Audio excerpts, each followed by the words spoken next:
하나님의 말씀은 신약성경 빌립보서 3장 10절 말씀입니다. 빌립보서 3장 10절 말씀입니다.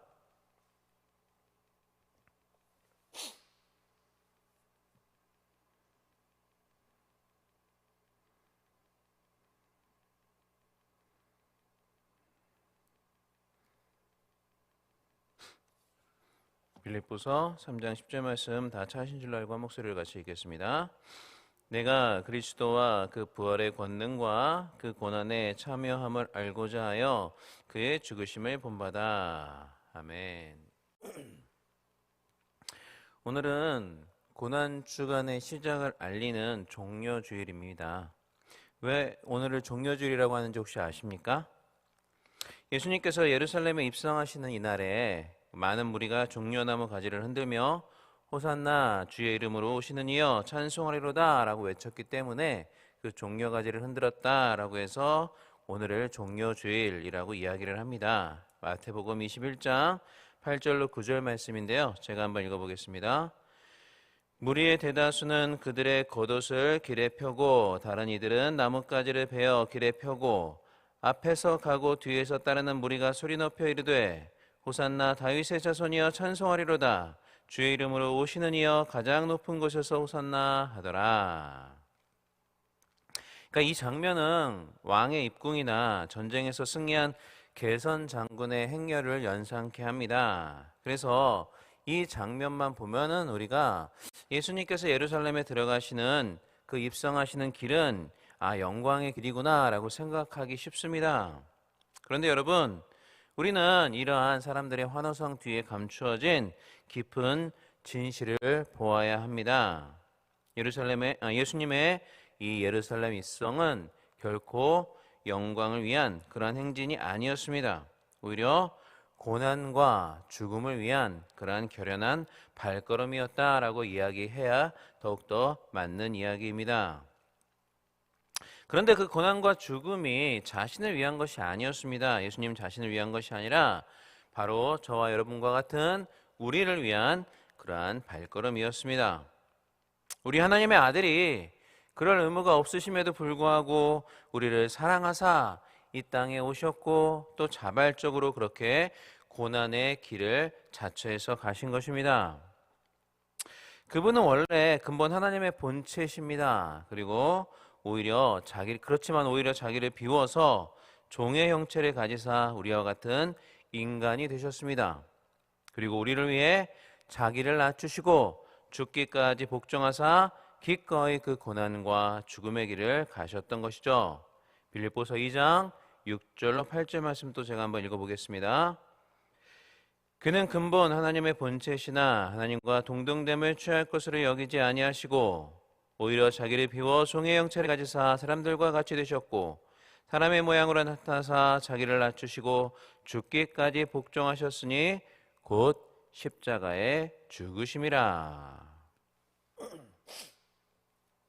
그렇기 때문에 이러한 사랑을 받은 우리는 우리 주님의 죽으심을 깊이 묵상하고 결코 잊는 삶을 살아서는 안 될 것입니다.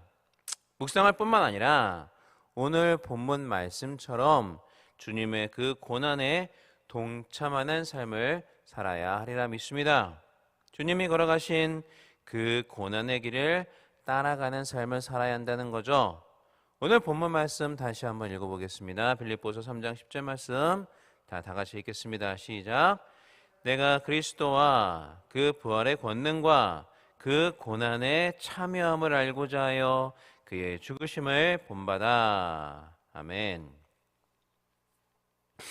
이 말씀은 우리가 이 땅에서 어떤 삶을 살아가야 하는가라는 사실을 분명히 우리에게 보여주고 있습니다. 바울은 우리 그리스도인의 삶은 단지 형식적인 종교 생활을 하는 그런 삶이 아니라 그리스도의 고난에 참여하고 부활의 능력을 경험하는 삶이 되어야 한다라고 이야기를 하고 있습니다.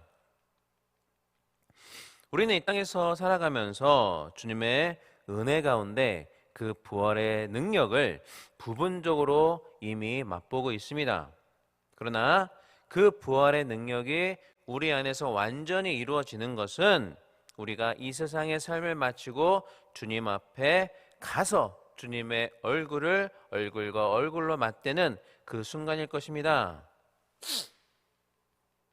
그러므로 장차 우리에게 나타날 부활의 영광, 현재 우리가 지금 당하고 있는 고난과는 좋게 비교할 수 없는 그러한 찬란한 영광의 소망을 가지고 그 소망을 바라보면서 우리가 이 땅 가운데서 더욱 우리가 더 집중해야 할 것은 그리스도의 고난에 참여하는 것입니다.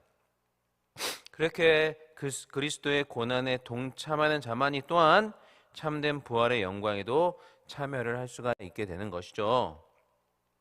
그렇기 때문에 우리는 그리스도와 함께 받는 고난의 자리를 결코 외면하지 않고 담대히 순종함으로써 그 길을 따라가며 그분의 형상을 이루어 가야 할 것입니다. 그렇지만 여러분, 우리가 그리스도의 고난에 참여한다고 했는데 우리가 그렇다고 예수님께서 받으신 고난을 똑같이 받을 수는 없습니다. 우리가 예수님처럼 십자가를 질 수는 없지 않습니까?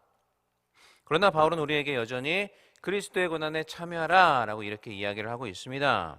그렇기 때문에 그리스도의 고난에 참여한다는 것은 우리가 십자가를 진다는 의미가 아니라 뭔가는 다른 삶을 살아야 한다. 이 땅 가운데 우리가 오늘날 살아가면서 뭔가 다른 삶을 살아야 한다라는 것을 의미하는 것일 텐데, 자, 그렇다면 먼저 우리가 어떻게 살아가는 것이 그리스도의 고난에 참여하는 삶이 되는 것인지를 우리가 먼저 알아야 할 것입니다. 자, 그렇다면 어떠한 삶이 그리스도인으로서 그리스도의 고난에 참여하는 삶이라 할 수 있을까요? 세 가지 정도를 한번 간략하게 한번 살펴보려고 하는데요. 자, 먼저는 자기를 부인하는 삶이 예수 그리스도의 고난에 참여하는 삶이다라고 이야기를 할 수가 있을 것 같습니다. 자, 바울은 오늘 읽었던 우리 본문에서 그의 죽으심을 본받아라고 이야기를 하고 있는데요. 여기서 말하는 죽음은 물론 예수 그리스도께서 십자가에 죽으신 그 육체적인 죽음도 의미하기도 하지만 예수님께서 이 땅 가운데 살아가시면서 하나님의 말씀에 철저하게 복종하신, 자기를 완전히 낮추시고 하나님의 뜻에 끝까지 순종하신 그 삶 전체를 의미한다고 볼 수도 있습니다. 조금 전에 제가 읽어드렸던 빌립보서 2장 6절로 8절 말씀처럼 우리 예수님은 근본 하나님의 본체십니다. 하나님과 신적인 본체에서는 동일하신 분이란 말이죠. 그러나 그러한 분이 오히려 자기를 비워 종의 형체를 가지사 우리와 같은 인간이 되셨습니다. 그리고 우리를 위해서 자기를 낮추시고 죽기까지 복종하사 기꺼이 그 고난과 죽음의 길을 가셨습니다. 한마디로 이러한 예수님의 삶 자체가 자기 부인의 삶이었다라는 거죠. 이 땅에 오신 것 자체, 그리고 이 땅에서 완전히 자신의 의지보다 하나님의 뜻대로 살아가는 그러한 삶 자체가, 예수님의 삶 자체가 자기 부인의 삶이었습니다. 그렇기 때문에 우리도 그러한 예수님의 자기 부인의 삶을 본받아서 우리도 자기 부인의 삶을 살아가야 한다는 것입니다. 그것이 바로 그리스도의 고난에 동참하는 삶이다라고 우리가 이야기할 수 있다는 거죠.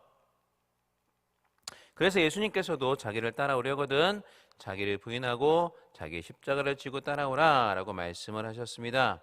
마가복음 8장 34절인데요. 제가 한번 읽어보겠습니다. 무리와 제자들을 불러 이르시되 누구든지 나를 따라오려거든 자기를 부인하고 자기 십자가를 지고 나를 따를 것이니라. 아멘. 자, 그러면 구체적으로 자기를 부인하는 삶이란 어떠한 삶을 말하는 것일까요? 나 자신의 뜻을 내려놓고 하나님의 뜻을 따르는 삶, 그것이 아마도 자기 부인의 삶이 아닌가 합니다. 지난주에도 우리 담임 목사님께서 말씀하셨던 것처럼 로드십 신앙, 신정주의 신앙으로 살아가는 그 삶이 바로 자기를 부인하는 삶이다라고 우리가 이야기해 볼 수가 있을 것 같습니다. 그러니까 나의 뜻과 나의 고집을 전적으로 다 내려놓고 하나님의 뜻을 우선하며 또 하나님의 말씀에 전적으로 순종하는 그러한 삶이 자기 부인의 삶이라는 것이죠.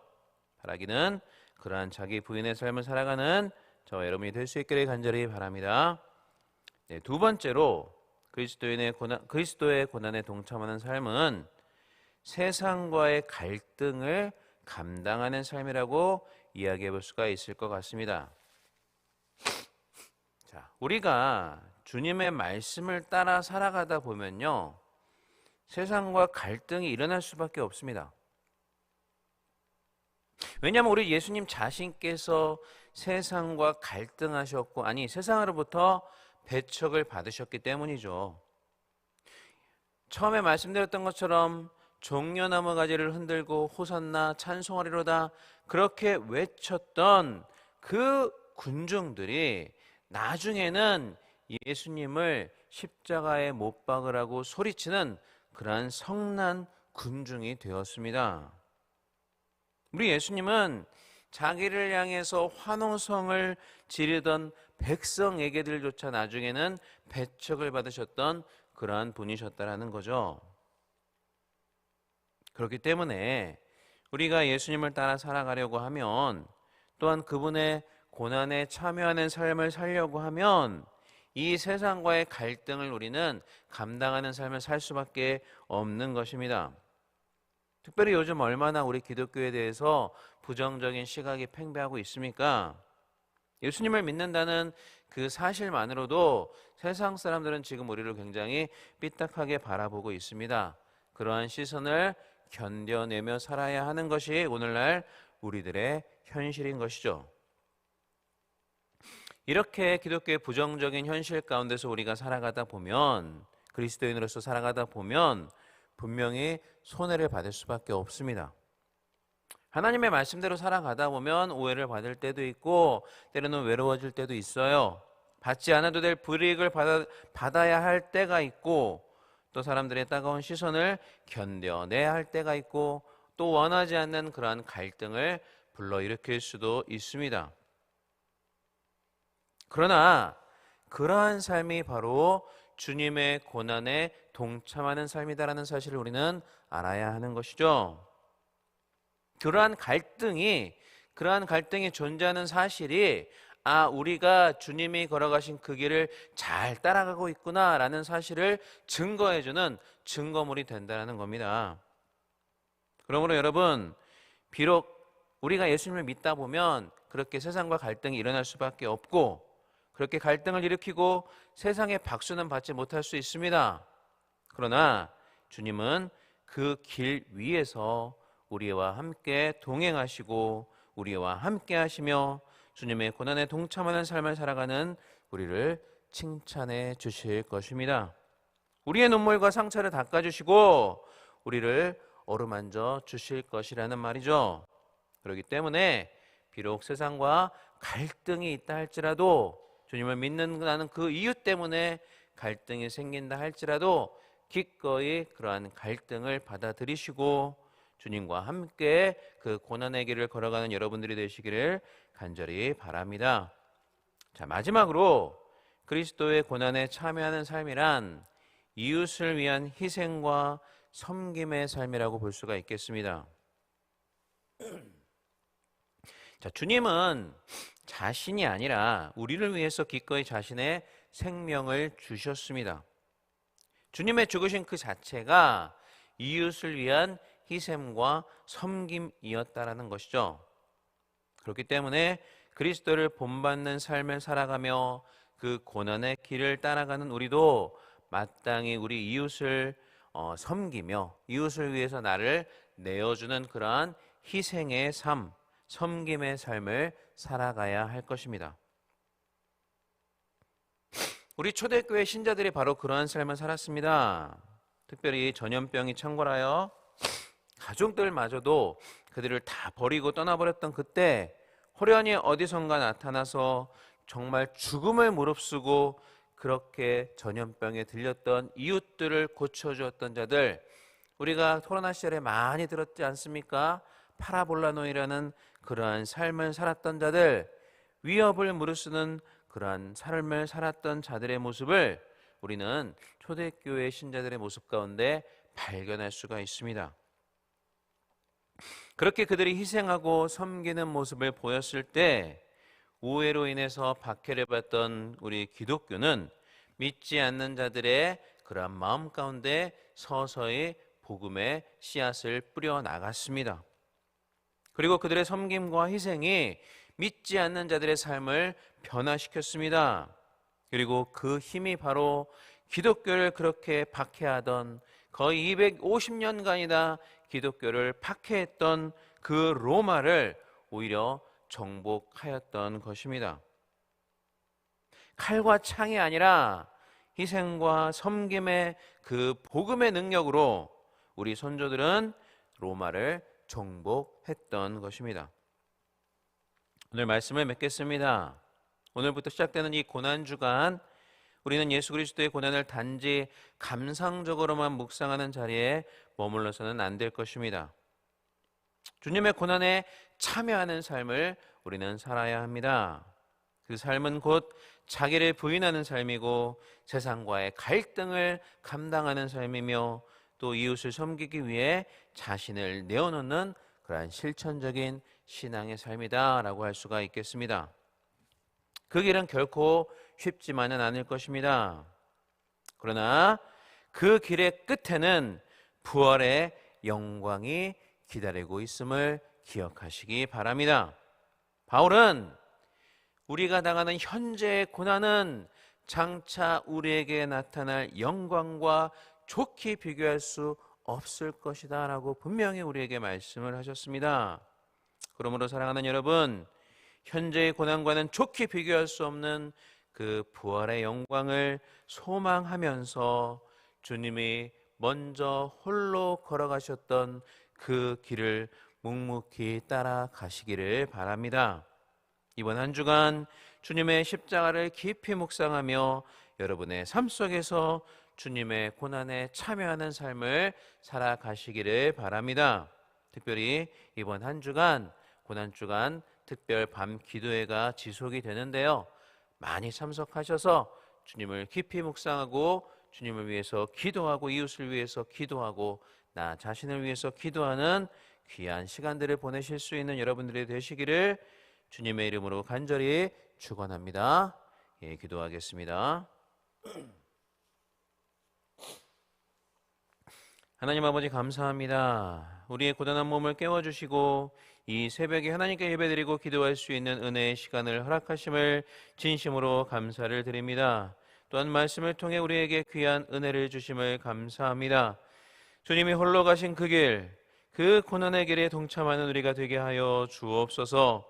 부활의 영광에 동참하기 위해 먼저 그 고난에 참여하는 자들이 되게 하여 주옵소서. 나 자신을 부인하고 오로지 주님의 뜻에 순종하는 삶을 살아가게 하여 주시고, 주님으로 인하여 세상과 갈등을 일으킨다 할지라도 기꺼이 그 갈등을 감당하는 자들이 되게 하여 주옵소서. 또한 이웃을 섬기고 그들을 위해 희생하여 복음의 대로를 활짝 열어가는 우리가 될 수 있도록 주님 우리를 붙잡아 주시옵소서. 또 하나님 아버지, 이 시간 나올 때 빈손으로 나오지 아니하고 귀한 예물 드린 우리 믿음의 권속들이 있습니다. 여러 가지 제목을 담아서 하나님 앞에 감사의 예물을 드립니다. 또한 하나님 아버지, 정해진 순서에 따라 일천 번제의 헌금을 하나님 앞에 올려드립니다. 귀한 예물 하나님께서 기뻐 받아주시고 천배만배 축복으로 갚아주시며 하늘 곳간을 열어 쌓을 것이 없도록 부어주시는 능력의 축복의 삶을 경험하는 우리 귀한 성도들 되게 하여 주옵소서. 또 하나님 아버지, 무엇보다도 이 귀한 예물이 쓰이는 곳마다 주님의 영광만이 온전히 드러나게 하여 주옵소서. 감사드리며 이분의 말씀 우리 주 예수 그리스도의 이름으로 기도하옵나이다. 아멘. 하늘에 계신 우리 아버지여, 이름의 높이 여김을 받으시오며 나라의 마옵시며 뜻이 하늘에서 이루어진 것 같이 땅에서도 이루어지이다.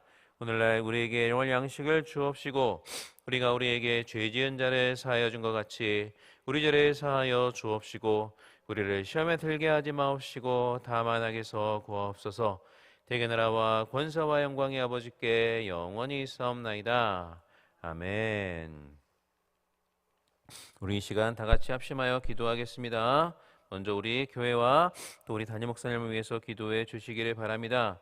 특별히 우리 담임 목사님 오늘도 여러 차례 말씀을 선포하셔야 됩니다. 귀한 말씀 잘 선포하실 수 있도록 위에서 여러분들 합심하여 기도해 주시기를 바랍니다. 또한 오늘 특별히 성찬 예식이 있습니다. 하나님께서 자신을 되돌아보고 되살피고 정말 이 예식에 참여하라고 말씀하셨는데 이 시간 우리가 과연 주님의 귀한 몸과 피를 받을 수 있는 그러한 상태인지를 다시 한번 되돌아보시면서 오늘 예식을 통해서 우리가 영적으로 임하시는 우리 예수님을 먹고 마시며 그 은혜에 동참하는 자들이 될 수 있도록 위해서 합심하여 기도해 주시기를 바랍니다. 그리고 오늘 약속의 말씀과 5가지 기도 제목을 놓고 기도하시고 또한 오늘 우리에게 주신 귀한 말씀 붙잡고 간절히 자유롭게 기도하다 돌아가시겠습니다. 다 같이 기도하겠습니다. 사랑과 내가 만나신 우리 하나님 아버지 은혜와 사랑을 진심으로 감사를 드립니다. 하나님 아버지 이 시간 우리를 불러주시고 귀한 주님의 존전 앞에서 이렇게 새벽 제단을 쌓으며 하나님께 영광 드릴 수 있는 내 시간을 합하시며 진심으로 감사를 드립니다. 하나님 아버지 이 시간 우리가 합심하여 기도할 수 있는 귀한 시간 주셔서 감사를 드립니다.